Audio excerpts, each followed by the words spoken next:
जो ampere coaching classes में आप लोगों का स्वागत है। ठीक है, अभी तक देखिए हमने 2 वीडियो अपलोड कर चुके हैं। ठीक है, उसमें हमने वृत्त से संबंधित कुछ क्या किया था, बेसिक चीज़ों को बताया था। ठीक है, जैसा कि आपको पता है कि चैप्टर जो चल रहा है वृत्तों से संबंधित क्षेत्रफल चल रहा है। ठीक है, तो उसमें एक टॉपिक है जो महत्वपूर्ण टॉपिक होता है, इसका नाम है आर्क लेंथ। आइए देखते हैं आर्क लेंथ क्या होता है। Arc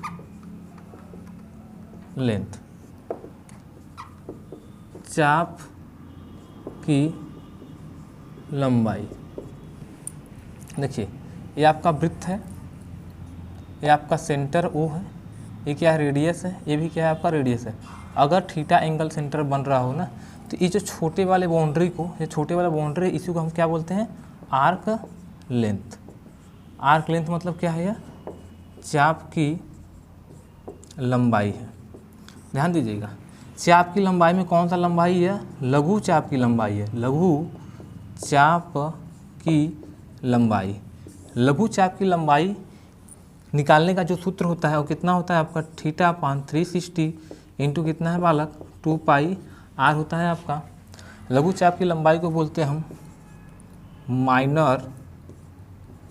minor arc length. ठीक है, ध्यान दीजिएगा, इसी से संबंधित एक क्या आपका माइनर आर्क लेंथ है, मतलब लघु चाप की लंबाई का सूत्र theta upon 360 into 2 pi r. अब देखिए, दीर्घ चाप की लंबाई, मेजर आर्क लेंथ।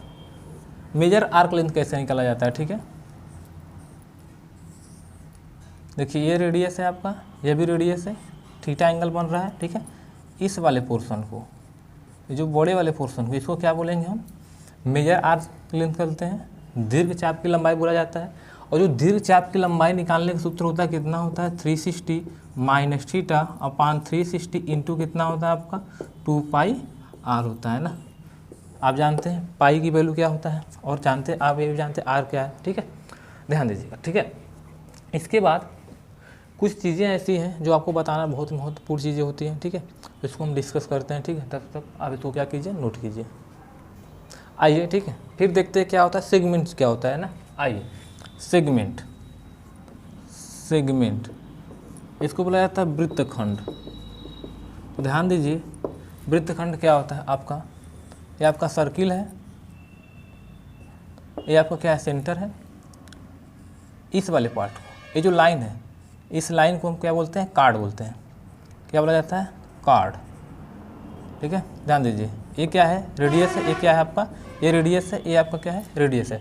अगर इस कार्ड द्वारा सेंटर पर कितना एंगल बन रहा हो, थीटा कोण बन रहा हो। ठीक है, तो ध्यान दीजिए, तो इस वाले पार्ट को, ये जो पार्ट है, इसको क्या बोलते हैं, सेगमेंट बोला जाता है। क्या बोला जाता है बच्चे, सेगमेंट वृत्तखंड। वृत्तखंड में कौन सा वृत्तखंड है आपका, आपको बता दिया, लघु वृत्तखंड है, लघु वृत्तखंड।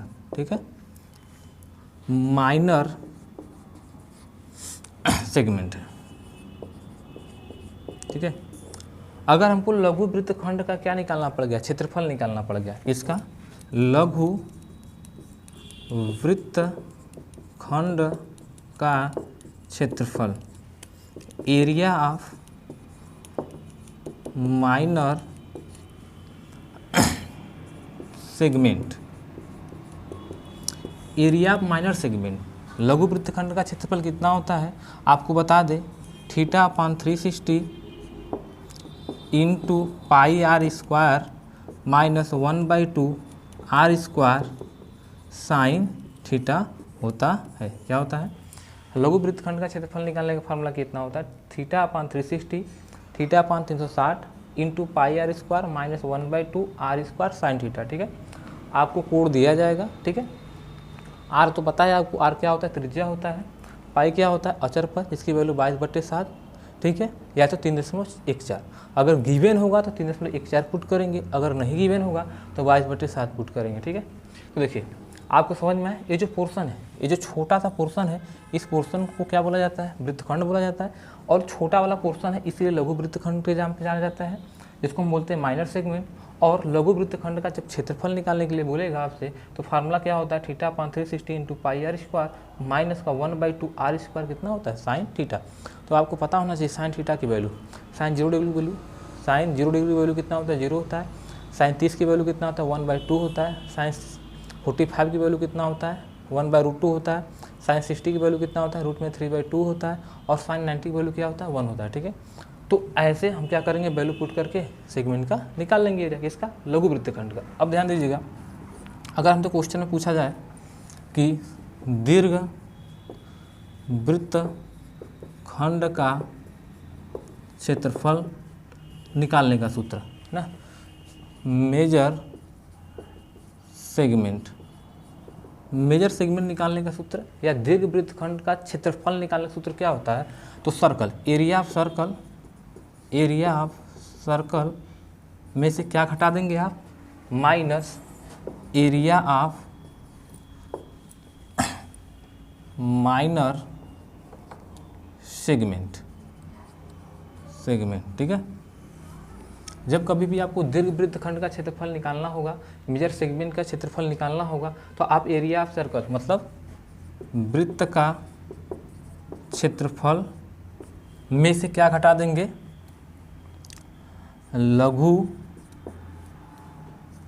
वृत्तखंड का क्षेत्रफल।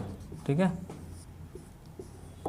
अगर आप वृत्त का क्षेत्रफल निकाल लिए, ठीक है, उसमें से लघु वृत्तखंड का क्षेत्रफल जब निकाल के घटा देंगे तो आपको क्या मिल जाएगा, दीर्घ वृत्तखंड का क्षेत्रफल मिल जाएगा। ठीक है, अच्छा, इसमें कुछ बेसिक टर्मिनोलॉजी होती है, जैसे बोलते हैं क्वाड्रेंट। ठीक है, देखिए जैसे क्या है, आपका एक सर्कल है, सर्कल को अगर 4 भागों में कट कर दे तो इसका जो एक पार्ट होता है, जो कि प्रत्येक डिग्री कितना डिग्री होगा, 90 डिग्री होगा, ये भी 90 होगा, ये भी 90 होगा, और ये भी कितना होगा, 90 डिग्री होगा।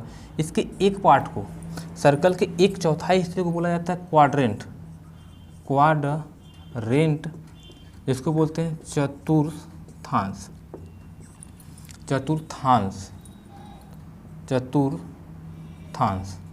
तो सर्किल के 1/4 हिस्से को क्या बोला जाता है, चतुर्थांश। ठीक है, अगर चतुर्थांश का फोटो देखिए तो देखिए ये होता है, ये कितना है, 90 डिग्री है, ये क्या होगा, रेडियस होगा, ये क्या होगा, रेडियस होगा, ये क्या होगा, सेंटर होगा। ठीक है, यदि आपको, अच्छा, ये जो चतुर्थांश का क्षेत्रफल निकालने के लिए बोल दिया जाएगा, अगर हमको चतुर्थांश का क्षेत्रफल निकालने के लिए बोल दिया जाएगा, क्योंकि एक प्रकार का सेक्टर है, या तो सेक्टर का मतलब त्रिज्यखंड का क्षेत्रफल निकाल लीजिए, वो चतुर्थांश का क्षेत्रफल निकल जाएगा, या हम डायरेक्ट आपको क्या बता देते हैं, फार्मूला देखिए, चतुर्थांश का क्षेत्रफल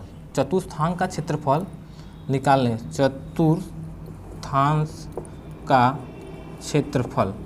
चतुर्थांश का क्षेत्रफल निकालने के लिए एक सूत्र बताया जाता है, 1/4 इंटू पाई आर स्क्वायर। ठीक है, इस फार्मूले से करेंगे क्या, आप ये जो चतुर्थांश बनाया गया है उसका क्षेत्रफल निकाल लेंगे। फार्मूला कितना होता है, 1/4 पाई आर स्क्वायर होता है। ठीक है, आर क्या आपका त्रिज्या है, पाई क्या है, अचर पद रख लेंगे। ठीक है, तो आपको किसका वैल्यू मिल जाएगा, आपका इस चतुर्थांश का क्षेत्रफल निकल जाएगा। ठीक है, ध्यान दीजिए। ठीक है, इसको नोट कीजिए। ठीक है, फिर आगे हम इसके बारे में क्या करते हैं, डिस्कस करते हैं। ठीक है, लिखिए।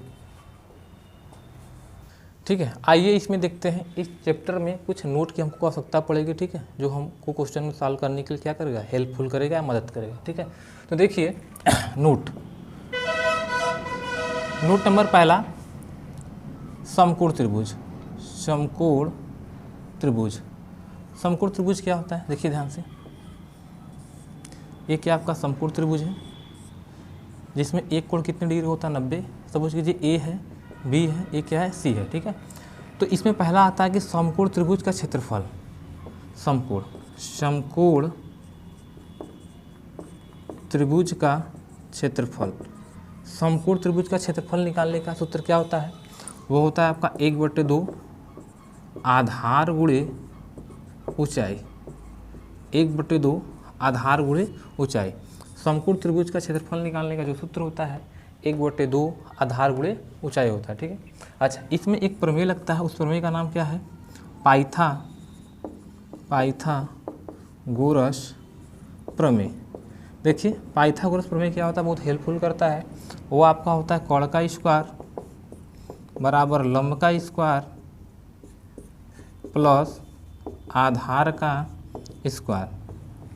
ये आपका क्या है, पाइथागोरस प्रमेय है।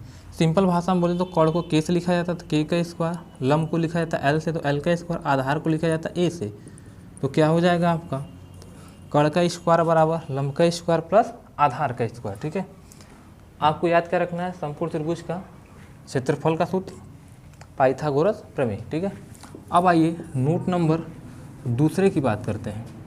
इसमें आता है आपका एक समबाहु त्रिभुज। समबाहु त्रिभुज क्या होता है, ध्यान दीजिए, ऐसा त्रिभुज जिसकी सभी भुजाएं क्या हो, आपस में बराबर हो। ऐसा त्रिभुज जिसकी सभी भुजाएं आपस में बराबर हो समबाहु त्रिभुज कहलाता है। ठीक है, अगर सपोज कीजिए ये 5 सेंटीमीटर है तो ये भी कितना हो 5 सेंटीमीटर और ये भी कितना होगा 5 सेंटीमीटर। ठीक है, तो देखिए इसमें होता है कि समबाहु त्रिभुज का क्षेत्रफल, समबाहु त्रिभुज का क्षेत्रफल निकालने का जो सूत्र होता है बच्चे, वो होता है कितना आपका √3/4 भुजा का स्क्वायर। भुजा का क्या होता है, स्क्वायर। ये भुजा क्या चीज़ है, अगर 5 सेंटीमीटर है तो यहाँ पे आप 5 रखेंगे, 10 सेंटीमीटर तो भुजा के स्थान पर क्या रखेंगे 10 सेंटीमीटर रखेंगे। ठीक है, अब तीसरा जो नोट है, पहला समकोण त्रिभुज का क्षेत्रफल, पाइथागोरस का प्रमेय, समबाहु त्रिभुज का क्या है, क्षेत्रफल है ना। ये सब जो टर्मोलॉजी बहुत ज़्यादा हमको क्या करना पड़ता है, यूज करना पड़ता है। ठीक है, अब ध्यान दीजिएगा कि एक त्रिभुज है, अगर सपोज कीजिए कि यह भुजा 5 सेंटीमीटर है, यह भुजा कितना सेंटीमीटर 5 सेंटीमीटर, किसी त्रिभुज की दो भुजाएं अगर आपस में बराबर है तो उनके दो कोण भी आपस क्या होते हैं, बराबर होते हैं। इस भुजा के सामने का कोण अगर 50 डिग्री है तो इस भुजा के सामने कोण भी कितना होगा 50 डिग्री। यदि किसी त्रिभुज की दो भुजाएं बराबर है तो उनके दो कोण क्या होंगे, आपस में बराबर। यह कोण 50 डिग्री होगा, ये कोण भी कितना होगा 50 डिग्री होगा। इसका मतलब यह कोण भी क्या होगा, बराबर होगा। ठीक है, क्योंकि ये वैलिड नहीं है, लेकिन ऐसे आप बता सकते हैं किसी त्रिभुज की अगर दो भुजाएं आपस में बराबर है तो उनके आमने सामने का कोण भी क्या होगा, आपस में बराबर हो। इसका मतलब जब दो कोण आपस में बराबर है तो तीसरा भी कोण क्या होगा, आपस में बराबर होगा। ठीक है, तो कौन सा त्रिभुज बन जाएगा, आपका समबाहु त्रिभुज बन जाता है। ठीक है, देखिए इसमें कुछ बेसिक टर्मोलॉजी था, हमने बताया। ठीक है, अब क्या करेंगे हम इस पे नेक्स्ट वीडियो पे एक्सरसाइज 1 से जो होगा ये वृत्तीय सममित क्षेत्रफल जो जिसका एक्सरसाइज होगा उसको हम कंटिन्यू वीडियो में क्या करेंगे, एक्सरसाइज क्वेश्चन को सॉल्व करके अपलोड करेंगे। ठीक है, तब तक के लिए धन्यवाद। वीडियो को लाइक करें, सब्सक्राइब करें। ठीक है, अच्छा लगे तो ज़्यादा से ज़्यादा क्या करें, शेयर करें। ठीक है, धन्यवाद।